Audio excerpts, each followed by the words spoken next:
Estimados amigos, estamos en Diálogos Republicanos, un especial de la Coordinadora Republicana del Perú, con el objeto de discutir, en este caso, aspectos importantes de la realidad de nuestro continente, nuestra América Latina, sacudida por acontecimientos brutales como la muerte, el asesinato de un candidato a la presidencia de la República en su país, a menos de unos 10 días, 15 días de llevarse a cabo los respectivos comicios.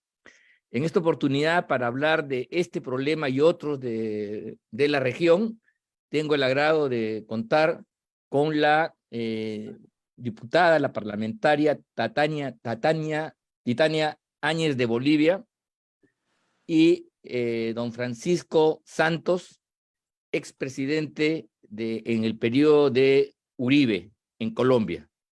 Creo que con ambos vamos a poder desarrollar un interesante diálogo, una conversación sustantiva sobre los acontecimientos más importantes que hay en la región. Yo quisiera empezar con usted, doctor Santos, preguntándole primero por la situación en Colombia, donde hay una denuncia gravísima sobre el actual presidente Gustavo Petro, ni más ni menos que de un familiar suyo muy cercano, su hijo, en el sentido de que habría habido financiamiento proveniente del narcotráfico durante la campaña electoral de este último, que a menos de un año en el poder ha puesto pues en crisis a este régimen. ¿Cuáles son sus alcances, cuáles son los problemas? Y también una opinión sobre lo acontecido en nuestra hermana República del Ecuador, donde se ha producido este triste deceso, incluso el día de hoy, el atentado contra una parlamentaria que estaba justamente disputando un puesto en la Asamblea Legislativa de su país. Muy buenas noches, y entonces, agradeciéndole a todos ustedes su complacencia, damos inicio a nuestro programa preguntándole al doctor Santos acerca de la situación en Colombia, luego de esta importante denuncia, cómo va el régimen de Petro y también una opinión sobre lo acontecido en el Ecuador. Adelante. Pues muchas gracias, Ángel, y un placer estar aquí con la representante Tatiana. La verdad es que Colombia, habiendo sido o siendo la democracia más antigua de Latinoamérica, después de Estados Unidos, somos la más antigua, hemos tenido elecciones desde 1834, hemos tenido solo golpecillos muy cortos, uno a principios del siglo pasado y otro a mediados del siglo pasado, de pocos años. Nos tocó vivir el momento del populismo, que no lo habíamos vivido nunca.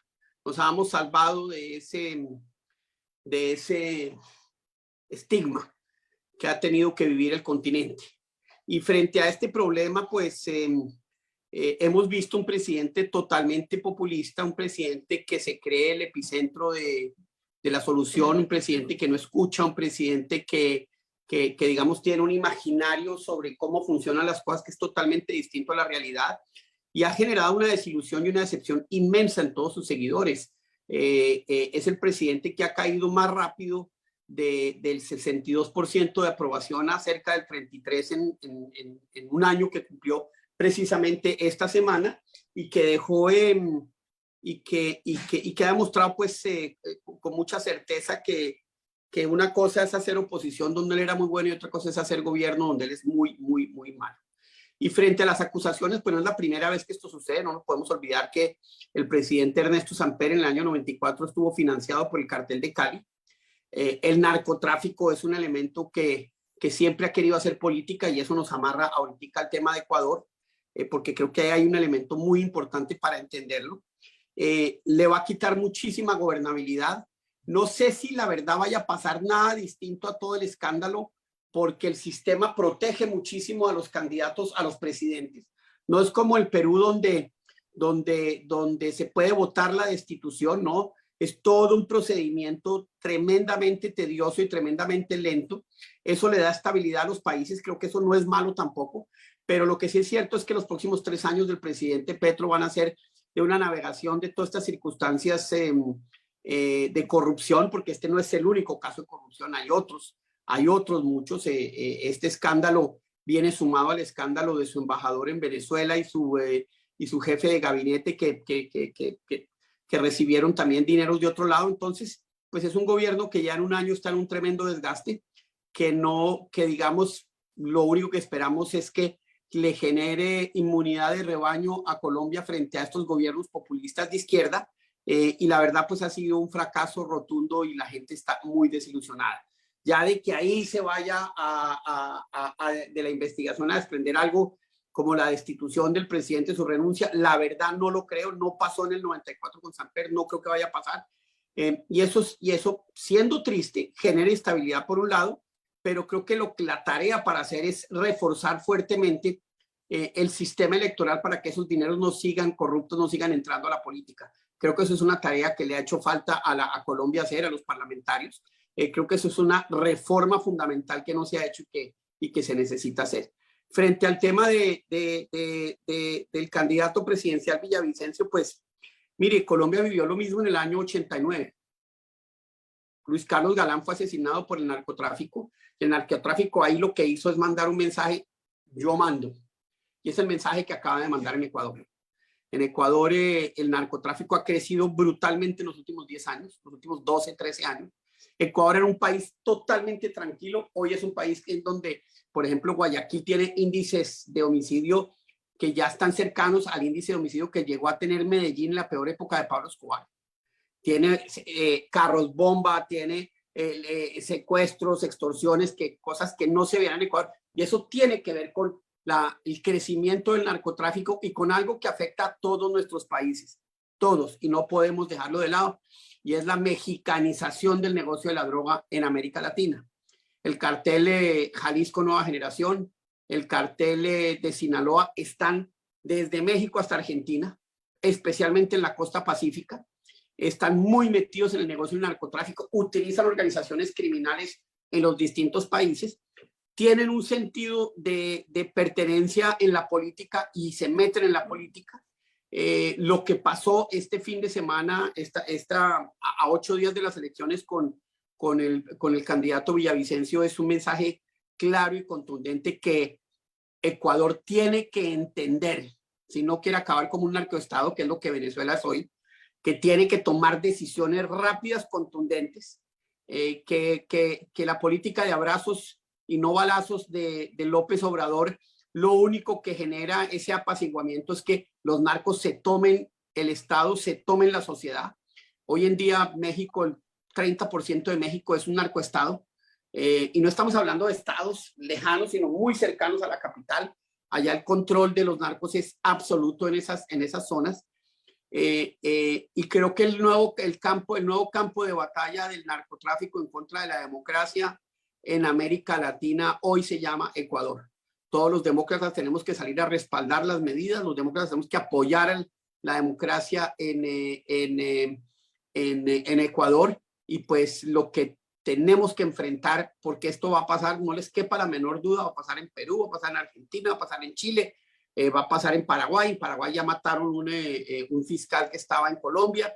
Esto está creciendo, y si nosotros no entendemos la dimensión de esta problemática que hoy tenemos con una nueva, digamos, una nueva manera de manejar el negocio, que son estos carteles mexicanos, si no nos despertamos y damos la pelea todos, apoyando a Ecuador y en nuestros propios países, vamos a acabar con un continente absolutamente narcotizado.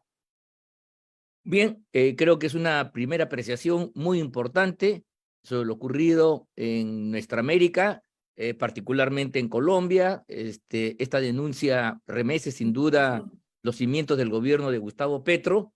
Vamos a ver cuál va a ser su desenlace. Efectivamente, ya hubo un antecedente décadas atrás, el caso del presidente Samper, que también fue acusado de lo mismo. En fin, vamos a ver cuál es el decurso de los siguientes días. Yo quería preguntarle a la diputada Áñez sobre la situación actual en Bolivia y cómo se perciben estos problemas en el continente, partiendo de la idea que hoy, en un mundo globalizado, y sobre todo nuestros países teniendo aspectos tan similares y los vínculos que existen en nuestras patrias desde los tiempos de la independencia, cómo va a repercutir o cómo está repercutiendo estos hechos que ocurren en otros lugares, en Bolivia en particular, y cómo cree que lo de Bolivia va a repercutir también en otros países de la región. Adelante, Tatiana. Muy buenas noches, Ángel. Buenas noches, ex vicepresidente Francisco Santos. Gracias por poder generar este espacio a la coordinadora para que como países hermanos podamos relacionarnos y poder combatir precisamente estos casos y estos hechos que son ilícitos sin duda, pero que amerita una unidad en todo el continente precisamente para no convertirnos en un narcocontinente. Realmente dentro de Bolivia, Bolivia está atravesando también por una crisis política y una crisis, incluso podemos hablar de valores de los ciudadanos, ¿no? Recientemente en nuestro país se ha encontrado, se ha buscado capturar a un narcotraficante que tenía orden de captura a nivel internacional, un uruguayo como Sebastián Marced, que cometió delitos en Paraguay y que se le atribuye el asesinato de un fiscal en Colombia. Precisamente se encontraba en el departamento de Santa Cruz, donde yo soy diputada, y lastimosamente este narcotraficante ha sido protegido aparentemente por los miembros de la justicia, porque no hubo una captura inmediata. Él se logró introducir dentro de la sociedad cruceña, incluso llegó a comprar equipos de fútbol y él convivía de una manera muy normal dentro de nuestro departamento, ¿no? Entonces, actualmente ese proceso se encuentra en una investigación, pero es un ejemplo que les doy de las múltiples situaciones que estamos atravesando en nuestro país, ¿no? Entiendo de que el narcotráfico ha calado muy profundo dentro de los estados y vemos que en el caso de Ecuador, por ejemplo, cuando ya se lo combate frontalmente o cuando existe algún opositor precisamente que va en contra de sus intereses, este es el modo de actuar que ellos utilizan, eliminando prácticamente o asesinando a todos aquellos que piensan diferentes, ¿no? En nuestro país actualmente atravesamos una situación muy complicada por respecto a la utilización también de la justicia, ¿no? A diferencia de Perú o de Colombia, que por los hechos que han suscitado en el caso de la investigación de Petro, vemos de que existe una justicia que persigue precisamente los hechos delictivos y los delitos. Esa situación no ocurre en Bolivia, solamente ocurre cuando va en contra de los opositores, ¿no? Hemos venido denunciando reiteradas veces que Bolivia no cuenta con una justicia independiente, siendo muy importante en todos los casos, ¿no? Por ejemplo, ¿cómo podemos decir que vamos a combatir el narcotráfico cuando no tenemos una justicia que realmente, si detienen a los narcotraficantes, esta justicia va a garantizar una sanción o el resarcimiento de los daños, ¿no? Realmente es muy preocupante. No hemos visto una manifestación de parte del gobierno con respecto al caso de Ecuador. Sin embargo, es muy importante que como países hermanos del continente podamos nosotros sin duda darle todo el respaldo y el apoyo para que muy pronto este país pueda salir de esta crisis que está inmersa políticamente y hoy ya delictivamente con este tipo de carteles prácticamente que se encuentran en Ecuador, ¿no? Bolivia está inserta en una crisis política desde el 2019, cuando se tuvo que repetir una elección, se anuló un proceso eleccionario, se inicia otro proceso eleccionario y ahora la crisis no solamente es generada por crisis económica, sino también una crisis política que se siente dentro del Parlamento, porque ya el partido más grande, que es el Movimiento al Socialismo, que está conformado dentro de la Asamblea, ellos prácticamente se han dividido y existe bastante oposición. El 6 de agosto ha sido el aniversario de 198 años de la independencia y el discurso que dio el presidente de la República realmente fue muy decepcionante, porque hace una reseña histórica prácticamente de los hechos de narcotráfico que han existido en nuestro país, pero sin embargo no toca absolutamente nada de los hechos del narcotráfico que se han cometido durante su periodo, como el encontrar cerca de 400 kilos en un aeropuerto de España, y múltiples hechos de narcotráfico que existen en Bolivia, pero que no son mostrados y reflejados a nivel internacional muchas veces. Bueno, ese es el panorama desde el otro lado del continente, desde nuestra sierra central y el sur, los problemas que son similares. Nosotros en el Perú, para los amigos de Latinoamérica que nos están escuchando, decirles que efectivamente desde el 7 de diciembre del año pasado hemos eliminado la peor amenaza, la amenaza inminente, que era el gobierno de Pedro Castillo, el cual no solamente mostró una incompetencia rotunda, no solamente fue infestado de la corrupción por todo nivel, a punto que el día de hoy él está siendo procesado, además del golpe de Estado que dio, que ustedes recuerdan, el día 7 de diciembre, está siendo procesado por delitos de corrupción y se le imputa a él el ser jefe de una organización criminal incrustada en el Estado para saquear las arcas públicas. Y sobre el particular, no hay uno, sino muchos casos y muchas personas, testigos, testimonios, colaboraciones eficaces, regímenes de delación premiada de personas que se están acogiendo a beneficios y están imputando de una u otra manera a Pedro Castillo esta responsabilidad en delitos vinculados a la corrupción. Sin embargo, el panorama en el Perú dista mucho de ser halagüeño, porque en lugar de haber la mayoría en el Parlamento Nacional, haber modificado la Constitución para adelantar las elecciones y recortar los mandatos del presidente de la República y de los propios congresistas en un corto plazo, que podía haber sido un año, y de ese modo, con nuevas autoridades a partir de un baño democrático expresado en las urnas, revitalizar la República, relanzar las instituciones, volver a poner en marcha la economía nacional que está postrada, lamentablemente por darle prioridad a agendas menores y de pequeños grupos, tanto desde la presidencia de la República como de la mayoría del Congreso, que de opositora ha pasado a ser aliada del actual gobierno. Se ha constituido un pacto multipartidario, por cierto, que consigue ganar algunos sectores de la propia izquierda que apoyó a Pedro Castillo con el propósito de durar a como dé lugar hasta julio del año 2026. Pero estos 30 y tantos meses que faltan para que se produzca la transmisión de mando con las correspondientes elecciones es un terreno absolutamente proceloso. Es un mar lleno de tormentas, de corrientes traicioneras. No es el de un país pacificado, con los problemas normales, sino todo lo contrario. Y el gobierno de la señora Dina Boluarte acusa de una incapacidad heredada de los tiempos de Castillo y las manifestaciones de corrupción de la época de Castillo, cuando ella era la número 2, la vicepresidenta, ministra de Estado, vocera principal del gobierno, aún se mantiene. Entonces, si bien hemos eliminado las amenazas más evidentes, sobre todo aquella que quería cambiar la Constitución, ir a una asamblea constituyente, los otros problemas que afligen a la mayoría de los peruanos, a los más pobres del país, están vigentes. Y lo grave es que los sectores democráticos se han fracturado.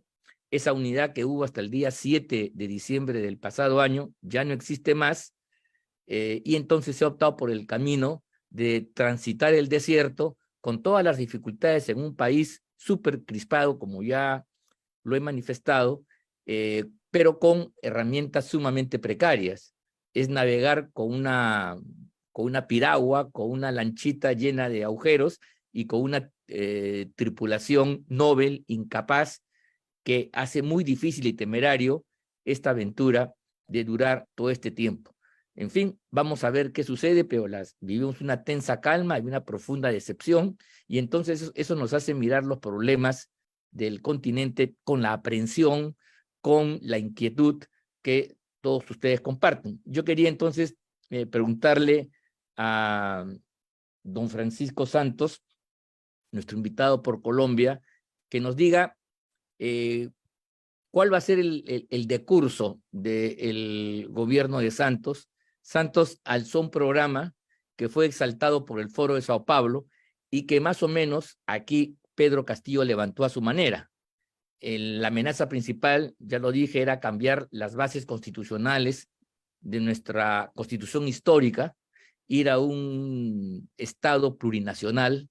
Yo quería preguntarle si esas banderas están en la agenda de Petro y luego de estos escándalos y el desgaste de este primer año hacen posible o no esta amenaza, si la alejan o por el contrario, ¿cuáles son las amenazas que hoy se ciernen sobre la democracia colombiana?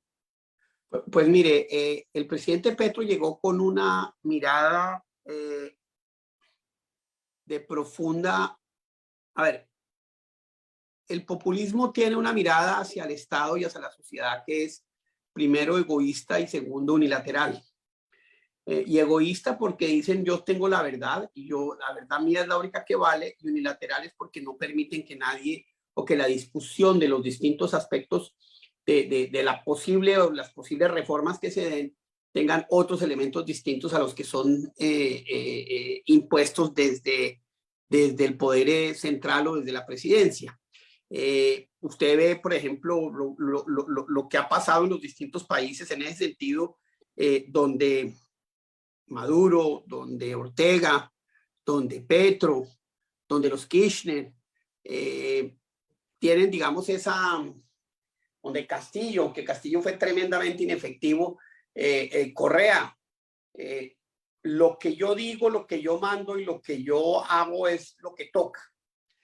Y en ese sentido planteó, por ejemplo, una reforma al sistema de salud, o el sistema de salud de Colombia es uno de los mejores, está entre los mejores 20 sistemas de salud del mundo. Un sistema que le garantiza remedios, mucho.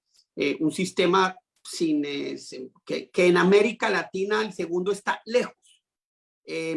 Y quería reformarlo y volverlo un sistema totalmente estatal. Este es un sistema mixto, el gobierno lo paga todo, pero lo opera el sector privado.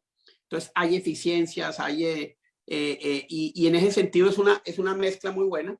Y fueron tan dogmáticos que no lograron imponerlo, se le cayó la reforma. Hicieron una reforma tributaria fuerte, dura, pero en Colombia a ningún presidente se le niega una reforma tributaria. Trataron de hacer una reforma laboral, se cayó. Trataron de hacer una reforma a pensiones, se cayó. Ahorita van a tratar de volverlas a meter, pero yo creo que con la debilidad que tiene el gobierno hoy por cuenta de ese escándalo, por cuenta de esas investigaciones, creo que va a ser muy, muy difícil. Y en Colombia lo que dicen es que el primer año es del presidente, el segundo año es del presidente y el Congreso, ya entramos al segundo año, el tercer año es del Congreso y el cuarto año no pasa nada. Entonces es muy posible que aquí nos salvemos de unas reformas tremendamente impopulares y que de verdad hubieran hecho y generado un retroceso muy grande en la economía, en el desarrollo y en la sociedad de Colombia. Dicho esto, hay sectores y hay elementos que son tremendamente preocupantes. Primero, el tema del narcotráfico.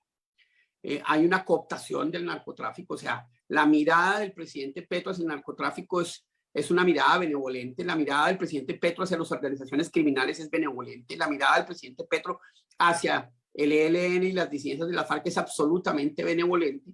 Y en ese sentido, no ha utilizado el poder del Estado para defender al ciudadano y defender al Estado, sino ha creado unas condiciones donde estas organizaciones van a crecer.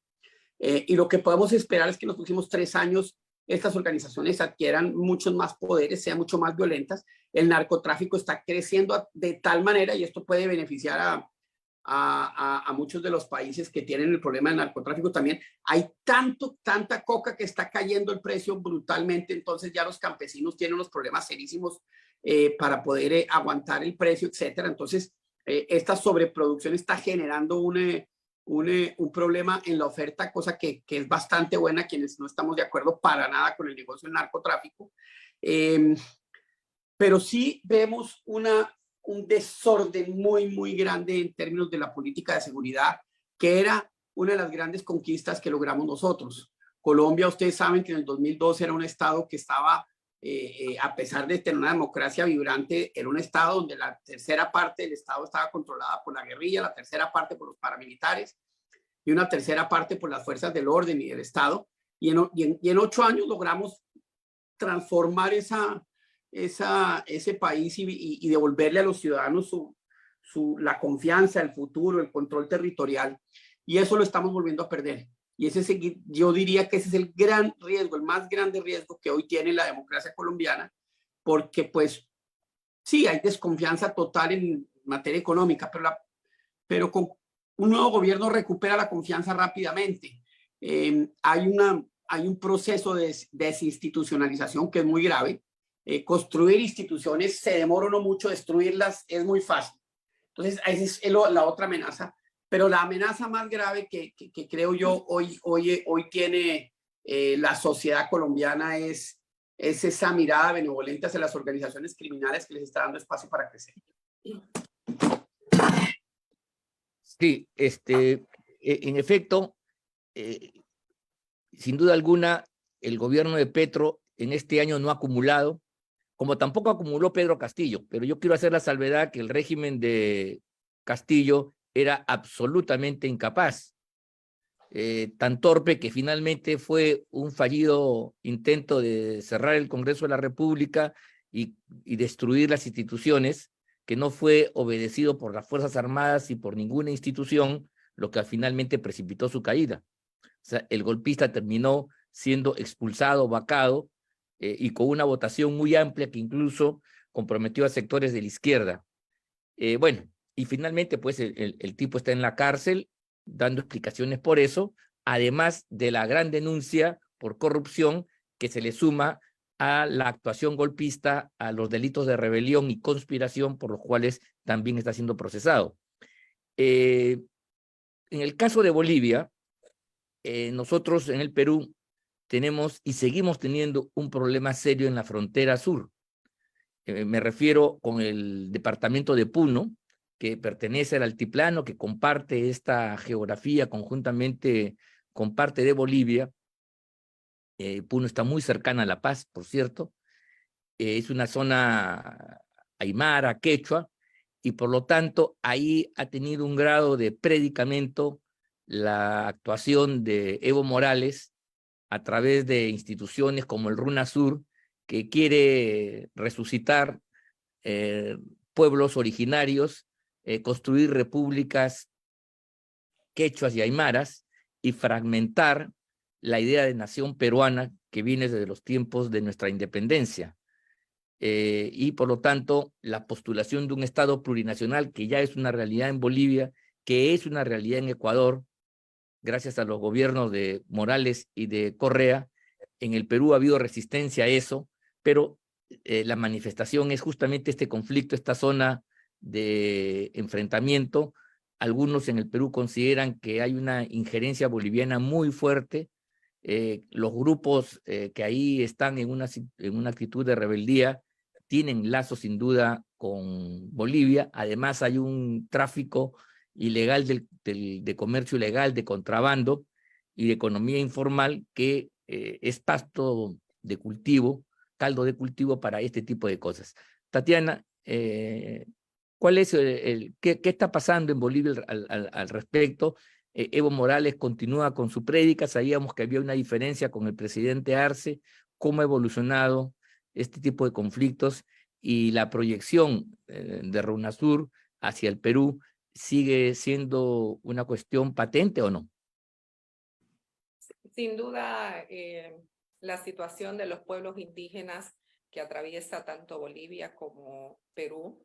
En Bolivia ya existe ese reconocimiento como naciones. La Constitución nos considera como un Estado plurinacional que está conformado por 36 naciones.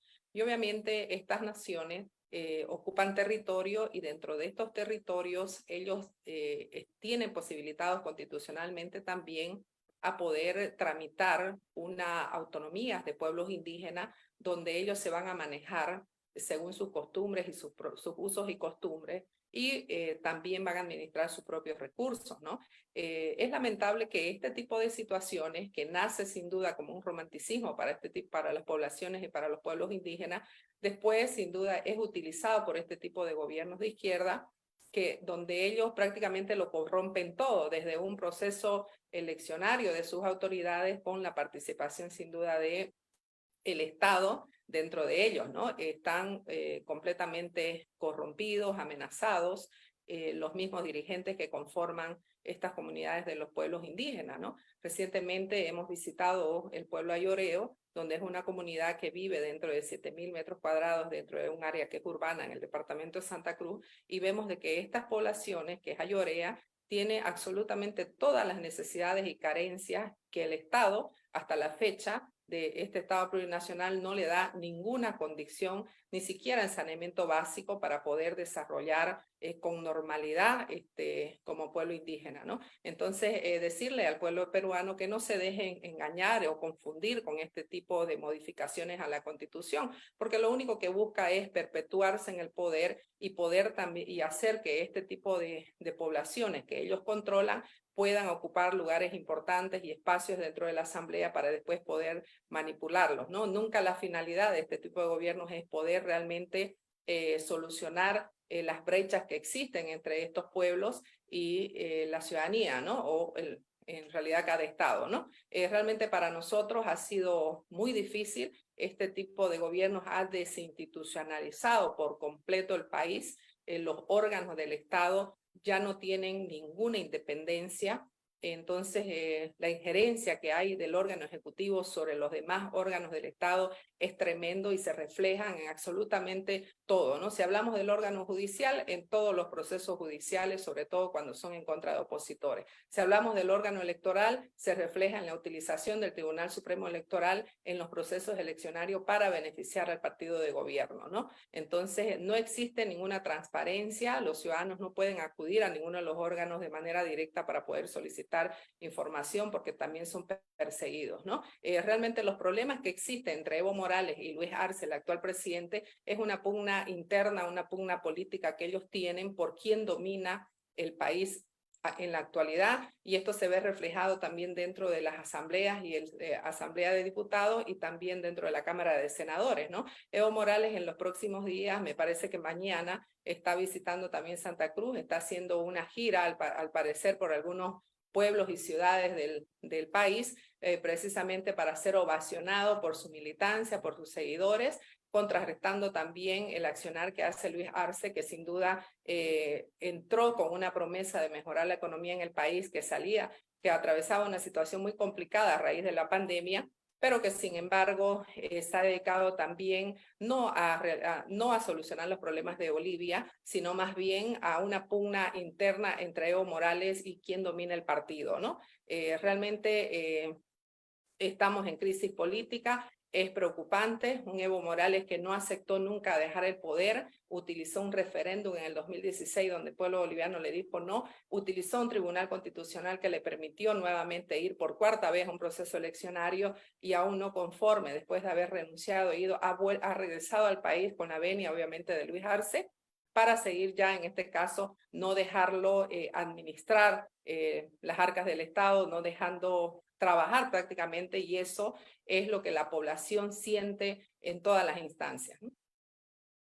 Bien, en los pocos minutos que nos quedan, yo quería que hagamos una reflexión rápida sobre Ecuador, sobre lo que está pasando, recordándoles a todos ustedes, amigos que nos escuchan y nos ven, de que estos sucesos luctuosos ocurridos se dan en el marco de unas elecciones adelantadas y que hace un par de meses atrás el presidente Lasso, ante la amenaza de la Asamblea de censurarlo y sacarlo del cargo, efectuó un mecanismo que está en la Constitución de dicho país que se llama muerte cruzada.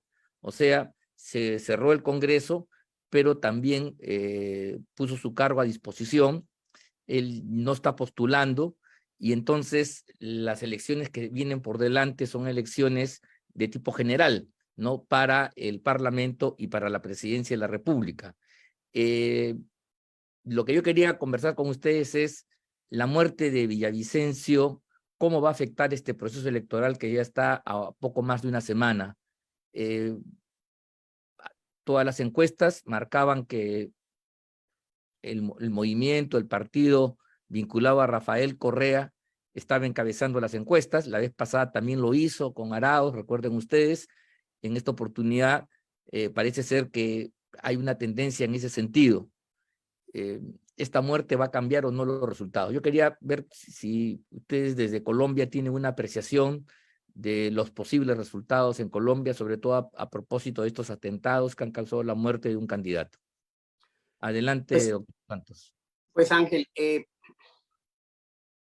como fenómeno muy interesante y recordando un poco lo pasado en Colombia con la muerte de Luis Carlos Galán, donde el hijo en el entierro le dijo a César Gaviria: asuma usted las banderas del doctor Galán. Y creo que Villavicencio y Galán tienen un parecido en muchas cosas muy interesantes. Y a pesar de todo, Gaviria ganó la presidencia. Pues puede pasar una cosa muy interesante. No es lo más opcionado, pero lo que sí es cierto es que Villavicencio va a estar en la papeleta. Y si Villavicencio por alguna razón recoge ese sentimiento de indignación, de rabia, de miedo que hay en Ecuador, podría pasar a la segunda vuelta y sería el movimiento de Villavicencio el que pondría un candidato para la segunda vuelta que seguramente puede ganar la presidencia. Ese es un escenario. El segundo escenario, obviamente, es el del voto, el de recoger mucho ese voto y que uno de los candidatos del centro derecha lo recoja y lo asuma. No sabemos qué pueda pasar ahí, quién es el más opcionado. Hay las encuestas, desafortunadamente, y esta mañana estaba hablando con varios periodistas muy serios y dicen: el problema es que las encuestas no son muy serias acá. El vicepresidente de Lazo, Otto, está de segundo, de tercero. En fin, lo que sí puede pasar es que quien pase a la segunda vuelta y represente una mirada mucho más dura hacia el narcotráfico y hacia la violencia y hacia eso que generó, pues, digamos, ese caos y ese asesinato, puede hoy tener muchísima más opción de llegar a ser presidente y terminar el proceso, el gobierno de Lazo, porque la muerte cruzada es para terminar el gobierno. Quedan como 1 año y medio, 2 años, no me acuerdo, algo así. Entonces, sí creo que esto le da un oxígeno. Antes de este asesinato, yo creo que la posibilidad de que el monigote de Correa, la señora que está de número 1 y que es simplemente una figurita que él manipula y maneja, tenía garantizada la presidencia. Hoy yo creo que eso ya no es así. Creo que ha cambiado, pero lo que sí le digo ciertamente es que quien llegue va a tener una situación muy difícil por varias razones. Primero, porque Correa dejó el país quebrado y esa quiebra no se ha podido resolver. Lenín Moreno enderezó en algo el país, el Lazo ha enderezado las finanzas, pero el país está con un nivel de deuda que es lo que le permitió a Correa hacer las cosas, pero que es una deuda absolutamente impagable.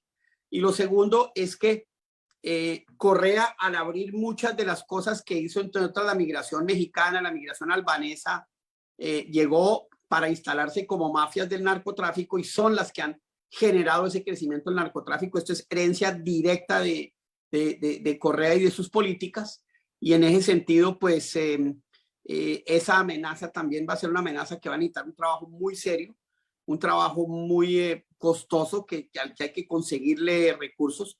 Estados Unidos acaba de firmar un acuerdo con Ecuador para ayudarle, y creo que eso puede ser muy importante. Pero el presidente que quede le va a tocar una labor, el año y medio, 2 años que quedan de gobierno muy difícil. Y lo cierto es que si viene la monigote, como hay que decirle, de Correa, era la más opcionada, hoy puede que no sea así. Falta ver qué pasa en esta semana. Las elecciones son de este domingo en 8. Y quién recoge ese sentimiento que genera el asesinato del candidato presidencial Villavicencio. Muy interesante, doctor Santos. Tatiana, ¿cuál es tu opinión sobre el tema ecuatoriano? ¿Cómo esto va a influir en la región, en Bolivia y en el propio desenvolvimiento de las elecciones próximas en Ecuador? ¿Tienen ustedes algún balance, alguna perspectiva desde Bolivia? Bueno, sin duda estos hechos que han ocurrido en Ecuador, donde un candidato presidencial ha perdido la vida en manos de este tipo de delincuentes y de bandas que obedecen al narcotráfico, sin duda, no es un hecho aislado que no se podría repetir en otros países también donde existen serias denuncias de involucramiento del narcotráfico dentro de las esferas políticas y ciudadanas, ¿no? Es algo que no es muy lejano si es que las autoridades no le prestan una especial atención a este tipo de situaciones, porque sabemos que en Ecuador ya existía una advertencia en contra de Villavicencio de atentar contra su vida, y esa advertencia fue ejecutada de manera inmediata sin que exista tal vez la participación del Estado, que es el deber de proteger a los ciudadanos y mucho más a un candidato presidencial, ¿no? Entonces, es una experiencia que se tiene que analizar y una desgracia que ha existido en Ecuador que se tiene que analizar en el resto del continente, donde existen serias denuncias de involucramiento y del perforamiento del narcotráfico en las instancias políticas, ¿no? En el ámbito electoral tendrá que analizarse y ver la población qué tipo de posición va a asumir, ¿no? Esperemos que este tipo de cárteles o de delincuentes no sigan actuando durante este proceso eleccionario antes de la elección con diferentes advertencias, ¿no? Porque la población también debe estar atemorizada ante este tipo de hechos y de atentados contra la vida de las personas que piensan diferente y que van en contra, sin duda, de los intereses de estos carteles que están vinculados al narcotráfico, ¿no? Esperemos de que pueda existir un proceso eleccionario con tranquilidad, que se pueda desarrollar con tranquilidad, que no existan amenazas, advertencias, para que los ciudadanos puedan de manera libre poder ir a elegir al candidato que ellos consideren que los representan. Sin duda, no creo que el pueblo ecuatoriano se sienta representado con nadie que tenga un acercamiento con el narcotráfico cuando está viendo de manera directa de lo que son capaces este círculo y estos delincuentes que atentan contra la vida de las personas sin importarle en la situación en que están, ¿no? Entonces, en este proceso eleccionario, considero de que puede existir la unidad de parte de ese grupo de poblaciones o de militantes del ex candidato, y tal vez puedan en este proceso, si les permite su ley electoral, tomar alguna determinación en esta primera instancia, o si no, ya que exista un acercamiento en una segunda vuelta, ¿no? Nosotros como parlamentarios, como bolivianos, esperamos de que se respete la voluntad del ciudadano, sin duda, que este tipo de hechos no sigan ocurriendo en Ecuador, y que los demás países también podamos analizar y ver hasta dónde están dispuestos este tipo de carteles del narcotráfico de llegar para poder tomar el poder por un lado, o que no consideren ellos de que está en riesgo el poder que ya han asumido en muchos países, ¿no?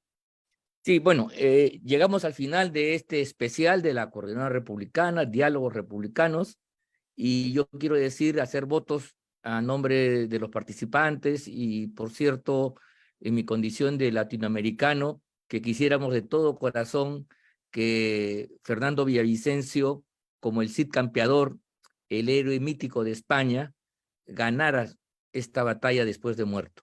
Eso yo creo que es el sentimiento que tenemos todos, y tal como nos explicaba el doctor Santos, se genere una aglutinación, una reacción, y el favorito del correísmo, finalmente, a partir de un acto que sin duda sus políticas han venido alentando y generando, termine siendo derrotado para el bien de la hermana República del Ecuador. Quiero agradecerles a ustedes dos, al doctor Santos, ex vicepresidente de la República de Colombia, a Tatiana Áñez, asambleísta, diputada de Bolivia, y quiero yo agradecerles a todos ustedes que nos están escuchando en Lima, en Bogotá, en La Paz, en nuestros respectivos países, y diciéndoles que este es un programa que se transmite por Vez Cable, por el canal VHTV de Cable Más, y se retransmite por las redes sociales de la Coordinadora Republicana y el portal La Veja. Hasta una próxima oportunidad, agradeciéndoles a todos el hecho que nos hayan seguido, y volveremos en cualquier tiempo corto a tener una conversación de esta naturaleza para estar enterados y vinculados de la problemática común que tenemos los latinoamericanos. Muchas gracias y buenas noches. Gracias. Muchas gracias. Buenas noches. Gracias. Gracias.